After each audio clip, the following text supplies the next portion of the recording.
오늘 에스겔 13장 말씀을 통해서 말씀을 깨닫는 지혜와 응답받는 기도의 은총이 우리가 넘치게 될 줄로 믿습니다. 지금 에스겔은 예루살렘 성전을 환상 가운데 다녀왔습니다. 그래서 이제 성전 안에 하나님의 영광이 없고 모든 우상이 판을 치고 이제 영적으로 완전히 무너진 예루살렘을 보고 왔습니다. 그리고 나서 이제 바벨론에 있는 사람들에게 저 예루살렘도 망할 것이다 라고 선포를 하고 있죠. 여러분, 이 마음이 편할까요? 불편할까요? 망한다 소리 하기가 좋을까요? 아니면 참 죽기보다 싫을까요? 여러분, 선지자 하기 참 어렵다라는 마음이 들지 않겠어요? 하나님께서는 망한다, 멸망할 것이다, 심판할 것이다 라는 말씀을 전하게 하시는데 그 말씀을 하면 아무도 안 좋아해요. 다 불편한 거예요. 아유, 에스겔 선지자님 알겠는데요, 제발 그런 얘기 좀 그만하시죠. 이렇게 나오는 거예요. 누구도 이 말을 듣고 기뻐하거나 보답을 하거나 선대하지 않아요. 여러분, 에스겔이 얼마나 매일매일 살기 싫었을까요? 우리로 말하면 우울증 환자가 되지 않을까요? 모든 사람이 자기를 싫어하는데 얼마나 말을 바꾸고 싶었을까요? 하나님 말씀대로 전하면 사람들이 안 좋아하니까 조금 바꿔서 안 망한다 또는 덜 망한다, 늦게 망한다 라고 말하고 싶지 않았겠어요? 그런데 만약에 그랬다면 여러분, 오늘날 성경에 에스겔서가 있을까요? 에스겔은 아무도 안 좋아하는데, 아무도 반응하지 않는데, 요즘 말로 하면 아무도 아멘 하지 않는 설교를 목숨을 걸고 전했어요. 왜? 하나님 말씀이니까. 그런데 그렇게 했더니 오늘날 하나님이 에스겔이 전한 이 예언들을 모아서 에스겔서라고 하는 성경 말씀으로 우리에게 전해주시고, 수천 년이 지난 지금 완전히 다른 문화권에 사는 우리가 이 에스겔의 예언을 지금 아침마다 한 장씩 연구하고 묵상하고 이것을 실천하기 위해서 지금 노력하고 있잖아요. 무슨 말이냐면, 하나님 말씀은 내 귀에 듣기 좋으냐, 이게 내가 들어서 과연 내가 오늘 하루 힘이 나고 아이고 바카스 한 잔 먹은 것처럼 힘이 나네, 그게 좋은 말씀이냐, 아니면 있는 그대로의 하나님 말씀을 날 것 그대로 전하는 것이 좋은 말씀이냐. 여러분, 이게 오늘 화두인 거예요. 이건요, 전하는 자들에게도 굉장히 중요한 말씀이지만 더 그 원인을 파헤쳐 보면 듣는 자들에게 굉장히 중요한 말씀이에요. 여러분, 전하는 자들이 왜 성경에 없는 얘기를 하겠어요? 왜 자꾸 예화를 들고, 왜 자꾸 영국에 누가 그랬고 미국에 누가 그랬고 1800년도에 누가 그랬고 그런 얘기를 왜 하는 걸까요? 왜 자꾸 성공 이야기를 갖다 붙이고, 왜 자꾸 사업에 성공한 이야기, 왜 세상적으로 잘된 이야기를 자꾸 성경에 가져오는 이유는 뭘까요? 사람들이 성경 이야기를 안 듣고 싶어 해요.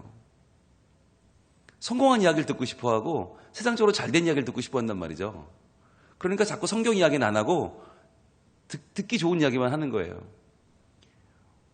오늘날의 문제는 오늘날의 문제만이 아닙니다. 에스겔 당시도 그랬다는 거예요. 그래서 오늘 하나님께서는 이스라엘의 멸망을 예언하시면서 어제부터 시작된 바로 포로의 끌려가는 모습을 보여줘라 라고 하는 모습 보여주시고, 바로 그 초기에 나오는 말씀이 바로 예언자들에 대한 심판을 오늘 말씀하십니다. 1절입니다. 여호와의 말씀이 내게 임하여 이르시되. 자, 노란색 치시고요. 이게 왜 중요한가가 이제 오늘 등장합니다. 왜 여호와의 말씀이 내게 임하여 이르시되? 이거 당연한 거 아니야? 당연하지 않아요. 이게 당연하지 않았다는 거예요. 에스겔, 이 당시에 에스겔 외에 그럼 선지자가 없었냐? 예언자가 없었냐? 아니요, 많았어요. 한두 명이 아니었어요. 이걸 업으로 삼는 사람들이 많았고, 때로 몰려다니면서 왕실의 자문단으로 귀족들의 집안을 책임지는 선지자들, 예언자들, 힘 있는 사람들을 보조하는 예언자들이 많았단 말이죠. 자, 그런데 그들과 에스겔의 결정적인 차이가 뭐냐면, 에스겔은 여호와의 말씀이 내게 임하여 이르시되, 하나님이 보여주시는 대로, 말씀하시는 대로 전했단 말이에요. 그래서 에스겔이 중요한 거예요. 그러면 다른 사람들은 어땠나? 2절입니다. 인자야, 너는 이스라엘에 예언하는 선지자들에게 경고하여 예언하되 자기 마음대로 예언하는 자에게 말하기를 너희는 여호와의 말씀을 들으라. 여기 아주 모순되는 말이 나와요. 그게 뭐냐면 자기 마음대로 예언한다. 이게 참 말이 안 되는 얘기잖아요. 예언이라는 게 뭐예요? 예언은 미리 예자가 아니에요. 미리 앞날을 예측해야 말하는 게 예언이 아니고요. 여기서 예자는 맡길 예자예요. 은행에 예금을 한다라고 할 때 돈을 맡기는 거 아닙니까? 그럼 여러분 100만 원을 맡기면 예금하면 얼마를 출금합니까? 기본적인 산수가 안 되세요? 새벽이라 그러신 거예요? 100만 원 입금하면 당연히 100만 원을 출금하죠. 그 이자가 얼마 붙을지는 모르겠지만 얼마 안 붙잖아요. 예금과 출금은 동일한 거죠. 근데 만약에 어떤 사람이 100만 원을 예금해 놓고 나 1억 원 출금할 거야 라고 말하면 그 사람은 어떻게 된 거예요? 정상적인 사람이 아닌 거죠. 여러분 예언이라는 게 뭐냐면 하나님이 맡기신 말씀을 전하는 거예요. 그러면 하나님이 맡기신 말씀이 너희 그러다 망해, 너희 뒤집다가 죽어면 어떻게 해야 돼요? 출금이 어떻게 나와야 돼요? 너희 그러다가 망해, 죄 지으면 죽어, 이렇게 해야 되는 거 아니에요? 그런데 이렇게 말하면 사람들이 싫어하니까 어떻게 해요? 자기 마음대로 예언하는 거예요. 죄도 지을 수 있지요. 사람이 다 그렇지요. 하나님도 다 양해하실 겁니다. 괜찮으니까 여러분 죄 지으면서 죄책감 같은 거 갖지 마세요. 그리고는요, 그러다가 언젠가는 괜찮아지겠죠. 죄져도 괜찮습니다. 라고 말한다면 그게 자기 마음대로 예언하는 겁니다. 하나님이 맡기지 않은 말을 자기가 하는 거죠. 그러면서 자기가 마음대로 없는 얘기를 하는 거, 성경에 없는 이야기를 하는 거죠. 그들에게 뭐라고 말하는가? 너희는 여호와의 말씀을 들으라. 노란색 드시고 표시해 보세요. 너희는 여호와의 말씀을 들으라. 그렇다면 자기 마음대로 예언하는 자는 무슨 색으로 칠해야겠어요? 분홍색으로 칠해야겠죠. 자기 마음대로 예언하는 자, 말도 안 되는 거죠. 이런 잘못된 자들에게 하나님 말씀하시기를 너희는 여호와의 말씀을 들으라. 즉 말씀을 듣지 않고는 말씀을 전할 수 없는 거예요. 여러분 왜 우리가 말씀을 들어야 합니까? 말씀을 듣지 않으면 우리의 생각과 우리의 경험과 우리의 지혜는 계속 하나님 말씀에 반하는 것들만 채우려고 합니다. 나에게 유리한 거, 나에게 잘 되는 거, 즉 남들이 하는 건 지적하고 남들이 하는 건 우리 분노하지만 자기에 대해서는 얼마나 관대합니까? 다 그럴 만한 사정이 있다라고 이해하지 않습니까? 그게 뭐냐면 말씀에 반하는 것이거든요. 그래서 우리가 말씀을 읽을 때 여호와의 말씀을 듣지 않으면, 여호와의 있는 그대로의 말씀을 보지 않으면 내 생각대로 말하면 다 엉뚱한 소리를 하는 거예요. 여러분 오늘 본문을 설교하면서 여러분 제가 굉장히 떨리는 걸 지금 보십니까? 하나님 말씀을 전하는 자들에게 주시는 아주 격렬한 경고입니다. 주신 대로 전하라는 거예요. 여러분 그게 얼마나 쉬워 보입니까? 주신 대로 전하면 되는 거. 그런데 그게 제일 어렵습니다. 주신 대로 전하는 게 얼마나 어려운지 모릅니다. 설교를 준비하면서 가장 어려운 것은 주신 대로 전하는 것입니다. 왜냐하면 주신 게 너무 딱딱하거든요. 이렇게 전하면 사람들이 안 들을 것 같거든요. 이렇게 전하면 오늘 예배 죽술 것 같거든요. 그러니까 자꾸만 뭔가를 첨가하려고 하는 거예요. 자꾸 MSG도 좀 치고 자꾸 맛소금도 치고 안 좋은 걸 넣어서 사람들이 듣기 좋게 만들게 하고 싶은 것이 설교자의 유혹입니다. 그런데 하나님 그거 하지 말라는 거예요. 있는 그대로 전해라. 말씀만 좀 전해라. 왜 엉뚱한 소리 하고 있느냐라고 하는 거죠. 3절에 주 여호와의 말씀에, 이게 중요하죠. 노란색 들고 표시해 보세요. 주 여호와의 말씀에, 아니 이것만 하면 되지 않아? 라고 하시는 거예요. 본 것이 없이 자기 심령을 따라 예언하는 어리석은 선지자들에게 화가 있을진저. 본 것도 없이, 받은 것도 없이 자기 심령을 따라 예언하는 어리석은 선지자들에게 화가 있다. 다시 한번 이런 말씀을 주시는 이유, 말씀이 없어서 이 백성이 망해가기 때문입니다. 왜 이 백성이 우상을 섬기는가? 말씀이 없기 때문이다. 왜 이 백성이 하나님을 외면하는가? 말씀이 없기 때문이다. 그 말씀이 있는 그대로 전해지지 않았기 때문이다 라고 하나님은 지금 책망하시는 것입니다. 저희가 설교를 배울 때 가장 먼저 배운 말이 성언 운반 일념이라는 말을 배웠어요. 성언 운반 일념. 거룩한 말씀을 운반하는 한 가지 일념에 충실한 설교를 해라. 그런데 그 말이 들을 때 어떻을까요? 믿음이 가고, 성언 운반을 해야지. 그런 마음이 들었을까요? 저희 마음속에는 들으면서 아니 그래 갖고 되겠나 라는 생각이 드는 거예요. 아니 하나님의 말씀입니다라고 막 전했다가 사람들이 안 들으면 어떡하지? 목사님 다른 건 없나요? 좀 더 재미있고 좀 더 흥미롭고 조금 더 은혜로운 건 없나요? 라고 사람들이 말하면 뭐라고 하지? 라는 마음이 드는 거예요. 왠지 있는 그대로 전하면 안 들을 것 같은 거예요. 그런데 여기까지 목회를 하고 오면서 20년 이상 목회를 하면서 깨달은 건 그게 진리구나라고 하는 거였어요. 성원 운반 1년 밖에는 없구나. 사람들이 아멘을 해주고 열광해주고 좋아해주는 게 중요한 게 아니라 정말 중요한 건 있는 그대로의 말씀을 잘 전하는 것이구나. 그래서 이제 와서 깨달은 것은 설교는 잘하고 못하는 게 없다는 겁니다. 설교는 잘하고 못하는 게 없고 중요한 건 말씀을 있는 그대로 전했는가 하는 게 중요한 거다. 있는 그대로의 말씀을 바르게 전했으면 그걸로 된 거지 뭐 사람들이 좋아해 준다고 엄지손가락을 올려준다고 이게 좋은 것도 아니고 별말 없이 집에 간다고 나쁜 것도 아니고 여러분 말씀에 찔림을 받았는데 어떻게 활짝 웃으면서 엄지손가락을 치켜 올릴 수가 있겠어요. 말씀에 도전을 받고 그 말씀대로 살지 못하는 내 자신을 발견했는데 내 실체를 봤는데 어떻게 웃으며 나갈 수가 있겠어요. 그러니까 오히려 예배 끝나고 사람들이 나가면서 목사님 최고예요 좋았어요 막 깔깔거리며 나가면 그 말씀 문제가 있는 거예요. 우리의 죄악된 실체를 제대로 못 보여준 거예요. 우리의 있는 모습 그대로를 못 건드릴 거예요. 도리어 사람들에게 이런저런 말로 꾸비고 치장해서 사람들을 만족시킨 거죠. 그건 좋은 게 아니죠. 그런데 설교자는 그러한 반응을 받고 싶은 유혹이 있고 또 여러분은 어떤 유혹이 있습니까? 특히 좋은 말씀을 찾아가는 유혹이 있어요. 그래서 있는 그대로 설교하는 분들의 설교는 유명하지 않아요. 인터넷에 보면 그런 설교는 조회수가 뭐 한 자리, 두 자리밖에 안 돼요. 그런데 듣기 좋은 말을 하고 귀를 만족시키고 뭔가 웃겼다가 올렸다가 현란한 말들을 하는 분들의 설교는요 수십만 회가 넘어요. 그래서 이제 이 시대가 거꾸로 가고 있구나라고 하는 거예요. 그러면서 저도 어떻게 설교해야 되는가를 매번 고민하게 되는 거죠. 오늘 주님 말씀 이렇게 이어집니다. 4절입니다. 이스라엘아 너희 선지자들은 황무지에 있는 여우 같으니라.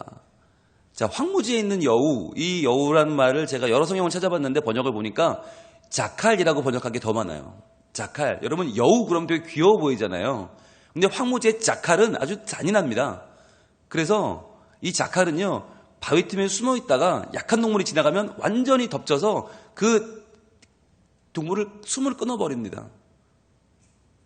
그리고는 자칼은요 재미로 사냥을 합니다. 아주 잔인한 동물입니다. 그런데 마치 이스라엘 선지자들이 이런 짓을 하고 있다는 거예요. 또 이 자칼의 특징이 뭐냐면 남의 물건을, 남의 먹이를 훔칩니다.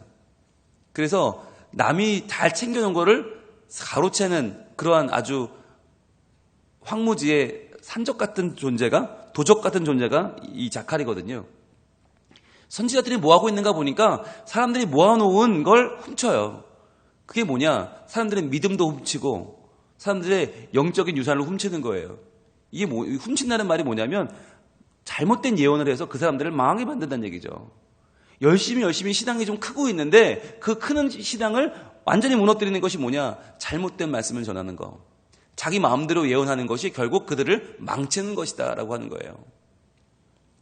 여러분 그런 면에서 여러분 기도를 지금 우리가 하고 있잖아요. 우리 여름 행사를 위해 기도하고 있잖아요. 기도하실 때 정말 여러분 기도 많이 하셔야 되는 게 다음 세대의 설교자들을 위해 기도 많이 하셔야 돼요. 물론 담임 목사를 위해서 기도하셨겠지만 담임 목사가 어른들에게 설교하잖아요. 어른들은 어느 정도 신앙이 잡혀 있어요. 그래서 만약에 제가 설교를 잘못해도 목사님 이상하시네? 라고 판단할 수가 있어요. 오늘 목사님 설교를 잘못하셨네? 이거는 잘못된 말씀이구나. 분별할 수가 있는데 다음 세대는 분별을 못해요. 그냥 설교가 전파되면 그게 진리인 줄 알고 받아들이는 세대란 말이죠. 그래서 다음 세대 설교자들이 굉장히 중요한 거예요. 청년부가 중요하고요. 청소년부가 중요하고 자기의 정체성을 만들어갈 때 아닙니까? 얼마나 중요합니까? 근데 더 중요한 게 어린이부예요. 더 중요한 건 유치부예요. 내려갈수록 더 중요해요. 왜? 그 아이들은 있는 그대로 믿어버리니까 만약에 설교가 잘못 전해지면 그게 수정될 수 있는 방법이 없어요. 그래서 우리가 다음 세대를 위해 기도할 때 항상 설교자들을 위해서 그들이 정말 하나님 말씀을 있는 그대로 바르게 전할 수 있도록 그런데 여러분, 어른들한테 있는 그대로 전하는 게 더 쉬워요? 아이들한테 있는 그대로 전하는 게 더 쉬워요? 어른들이 그나마 나아요. 어른들은 좀 딱딱해도 그나마 씹어먹을 수가 있는데 아이들은 말씀을 못 씹어먹으니까 어떻게 해요? 자꾸 이 말씀을 물에 타줘야 돼요. 자꾸 물에 말아줘야 되고 좀 연하게 묽게 만들어줘야 되다 보니까 그러다 보면 어떻게 될까요? 말씀에 들어있는 진리는 다 사라지고 잘 먹이려는 거기다 물에 만 것만 남아요. 설탕만 남아요. 향긋한 것만 남고 이 영양소가 다 빠져버리는 거예요. 그래서 어린이 설교가 제일 힘듭니다. 아이들이 들을만하게 만들려다 보니까 아이들을 재미있고 흥미롭게 끌어들이려다 보니까 자꾸 유인구만 던지다 끝나는 설교가 얼마나 많은지 몰라요. 직구를 던져야 되는데 복음을 던져야 되는데 애들이 듣게 만들려다 보니까 자꾸만 엉뚱한 소리 하다 끝나는 설교가 많아요. 그래서 여러분들이 진짜 다음 세대 설교자들을 위해서 기도하셔야 된다. 그래야 아이들이 바르게 자랄 수 있다는 거예요. 여러분, 이게 왜 중요하냐면 5절이 오늘의 핵심인데 이 5절의 말씀이 우리에게 이 말씀이 주는 가치, 말씀이 주는 효용을 보여주고 있습니다. 5절 같이 읽습니다. 시작. 너희 선지자들이 성 무너진 곳에 올라가지도 아니하였으며 이스라엘 족속을 위하여 여호와의 날에 전쟁에서 견디게 하려고 성벽을 수축하지도 아니하였느니라. 자, 지금 하나님은 그들을 책망하시는데 뭘 책망하시는가? 그들이 꼭 해야 될 일을 하지 않았다는 거예요. 그러면 그들이 꼭 해야 될 일이 뭔가? 말씀을 전하는 자들이 꼭 해야 될 일이 뭔가? 바로 성 무너진 곳에 올라가는 거예요. 여러분, 성 무너진 곳에 올라가는 일은 매우 위험한 일입니다. 왜냐하면 적군이 성을 공격할 때 어디로 공격하겠습니까? 튼튼한 부분으로 공격하겠습니까? 무너진 부분으로 공격하겠습니까?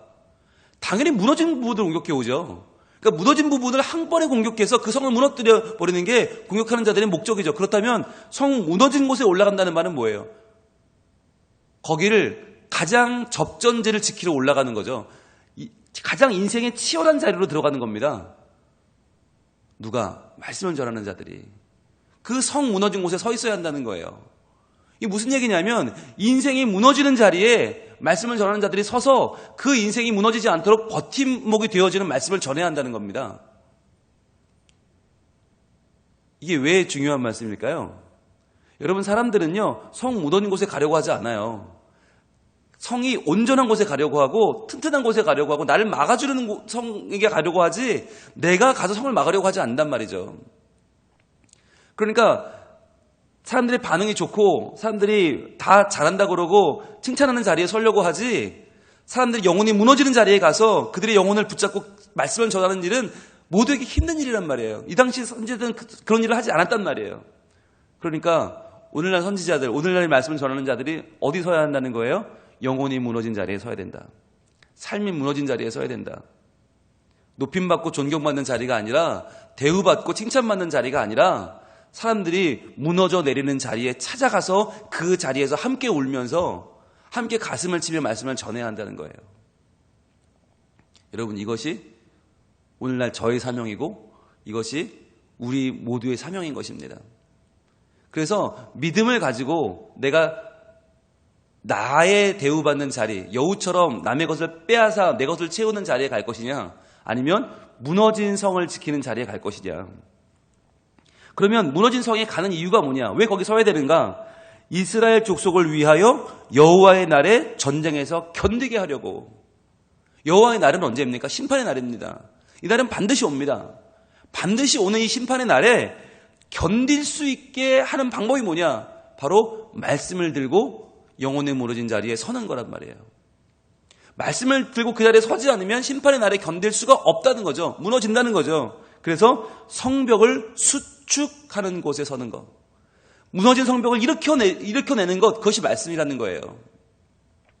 이 당시의 선지자들은 말씀을 이용해서 여우처럼, 자칼처럼 다른 사람의 유익을 내가 빼앗아 먹는 선지자였다면 오늘날 정말 우리가 꿈꿔야 되는 선지자, 우리가 정말 바라야 되는, 노력하고 그 자리를 지켜야 되는 선지자는 누구냐? 영혼의 자리에 서서 하나님의 심판의 날에 견딜 수 있도록 성벽을 수축하는 자들이 되어야 된다는 거예요. 이것이 오늘날 저의 사명이고 목회자들의 사명이고 교사들의 사명이고 부모들의 사명이고 먼저 믿은 자들의 사명이다라고 하는 것이에요. 그래서 여러분 다시 한번 저는 오늘 말씀을 보며 결심을 합니다. 이 새벽에 나온 여러분들에게 듣기 좋은 말씀을 전하기보다 있는 그대로의 말씀을 전해야겠다. 하나님의 말씀이 어떤 것인지를 바르게 전해야겠다라는 말씀을 다시 한번 저는 다짐을 하고요. 여러분들도 그런 같은 다짐을 하시면 좋겠어요. 우리가 이심전심이 돼야지 한쪽에만 결심을 하고 한쪽은 그냥 계시면 이게 안 맞아요. 안 맞으면 반드시 괴리가 일어나고 그러면 그 괴리는 이 자리를 온전하게 만들 수가 없어요. 그래서 우리가 있는 그대로 말씀하는 목사님을 우리는 원합니다. 여러분 해주시면 저는 있는 그대로 말씀을 전하는 목사가 되겠습니다. 그렇게 해주실 수 있겠습니까? 왜냐하면 오늘 6절의 말씀 보시면 여호와께서 말씀하셨다고 하는 자들이 허탄한 것과 거짓된 점괘를 보며 사람들에게 그 말이 확실히 이루어지기를 바라게 하거니와 그들은 여호와가 보낸 자가 아니니라. 아주 두려운 말씀을 하고 계시기 때문이에요. 분명히 여호와가 말씀하셨다고 해요. 여호와께서 말씀하셨다고 하는 자들, 이게 얼마나 좋은 말입니까? 그런데 그들이 뭘 보고 있어요? 허탄한 것을 보고 거짓된 점괘를 보고 있다. 마치 점 보듯이 말씀을 보고 있다는 거예요. 여러분, 설교자는 점쟁이가 아닙니다. 목회자는 점쟁이가 아닙니다. 이렇게 말씀드리는 이유가 뭔지 아세요? 꼭 저한테 와서 어느 학교 가야 될까요? 라고 물어보는 분이 있어요. 무슨 직장에 가져야 될까요? 이래야 될까요? 저래야 될까요? 근데 보면 거의 삶의 지혜를 구하는 게 아니라 점치듯이 물어보는 분들이 꽤 계세요. 그래서 때로는 되게 난감할 때가 있어요. 여러분 성경에 보시면 성경에는 점치는 것처럼 하나님의 뜻을 구하는 게 없어요. 하나님은 언제 인도해 가시죠? 우리의 삶의 자리에서 치열하게 살아갈 때 하나님이 우리의 발을 그냥 한 걸음 한 걸음 인도하시는 거지, 그런 거 없이 하나님이 부채도자처럼 아이고 이쪽으로 가라 이쪽으로 가라 이런 건 없어요. 여러분 하나님의 뜻을 구한다는 게 뭐냐? 하나님 좌입니까 우입니까 보여주시면 가겠습니다가 아니에요. 내가 지금 갈 수 있는 길을 최선을 다해서 열심히 가다 보니까 하나님이 이리로 날 인도하셨구나. 즉 에베네셀, 여기까지 우리를 인도하셨다는 말은 내가 열심히 가본 다음에 하는 말이지, 가지도 않으면서 꼼짝도 않으면서 하나님 보여주시면 가겠습니다. 여러분 그건 성경적이지가 않아요. 말도 안 되는 얘기예요. 아무것도 안 하고 있으면서 어떻게 하나님의 길을 가겠어요? 열심히 가다 보니까 내가 하나님이 여기까지 인도해 주셨구나, 그렇게 고백할 수 있는 것이지, 내가 하나님 보여주면 가겠다, 열어주면 가겠다, 아니면 그런 일은 없어요. 그러니까 여러분 허탄한 것과 거짓된 점괘를 자꾸 보여달라고 하면 안 돼요. 하나님 어디에 하나님 뜻이 있습니까? 어디에 있긴 어디 있어요. 내 삶 가운데 있지. 내가 최선을 다해 살아가는 데 있지. 내가 죄를 이기고 이 시간에 허탄한 욕심을 이기고 하나님 말씀대로 성실하게 살아갈 때 하나님의 뜻이 보이는 거지, 보여주면 가겠습니다는 없다는 거예요.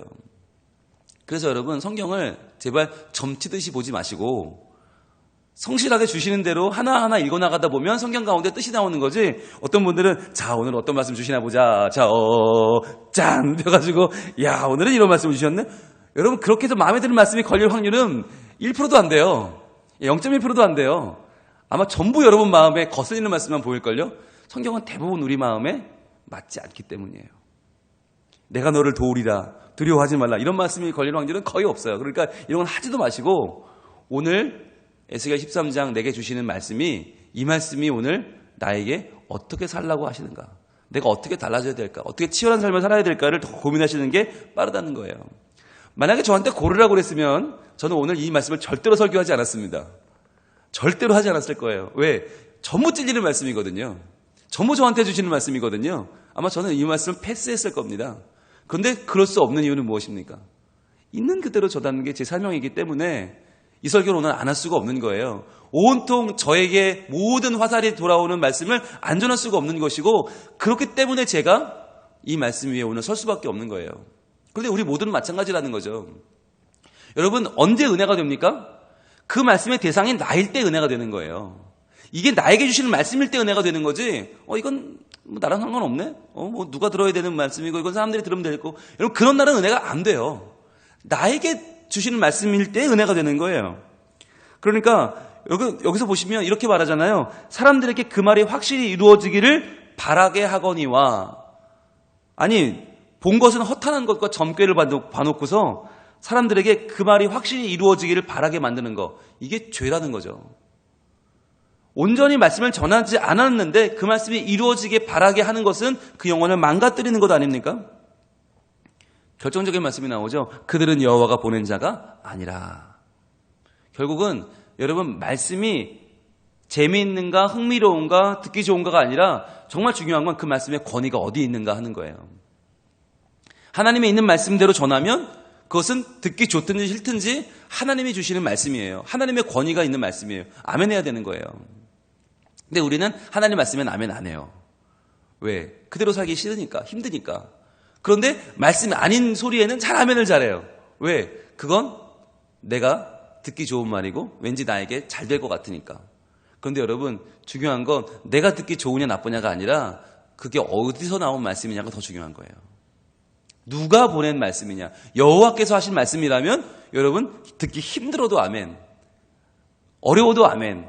그런데 그게 하나님 말씀이 아니고 사람의 말과 사람의 지혜라면 아무리 듣기 좋고 아무리 내 욕구를 만족시키는 말이라도 그것은 아멘이 아닌 거죠.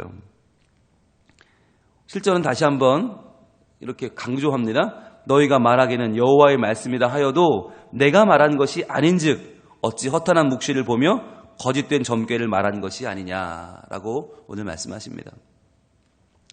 오늘 매우 까칠한 말씀을 나눴는데요. 이 말씀 가운데 하나님께서 주시는 결론부를 먼저 보는 게 좋을 것 같습니다. 오늘 23절로 갑니다. 23절 말씀 제일 마지막 절입니다. 과연 이러한 자들에게 하나님 어떻게 하실 것인가, 하나님 계획은 무엇인가. 23절 같이 봅니다. 시작. 너희가 다시는 허탄한 묵시를 보지 못하고 전복도 못할지라. 내가 내 백성을 너희 손에서 건져내리니 내가 여호와인 줄 너희가 알리라 하라. 자, 너희가 다시는 허탄한 묵시를 보지 못하고 전복도 못할 것이다. 이 말은 뭐예요?